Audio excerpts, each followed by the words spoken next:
ایک جہاز مغربی ملک کی طرف محو پرواز تھا۔ اس میں ایک پڑھا لکھا مسلمان بھی سفر کر رہا تھا۔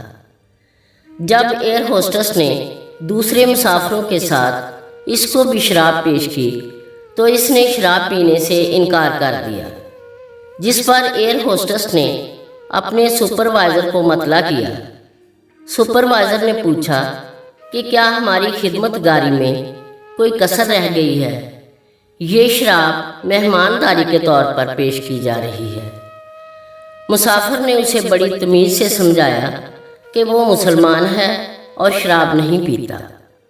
سپروائزر اصرار کرتا رہا کہ وہ شراب ضرور نوش کر لے۔ اس کے مسلسل اصرار پر مسافر نے کہا کہ ایسا کرو، یہ جام پہلے پائلٹ کو دو۔ سپروائزر کہنے لگا، ایسا کیسے ہو سکتا ہے کہ وہ شراب پی کر جہاز اڑائے؟ وہ ڈیوٹی پر ہے، اور اگر وہ ڈیوٹی کے دوران شراب پیے گا تو اس بات کا 100% امکان ہے کہ جہاز حادثے کا شکار ہو کر تباہ ہو جائے گا۔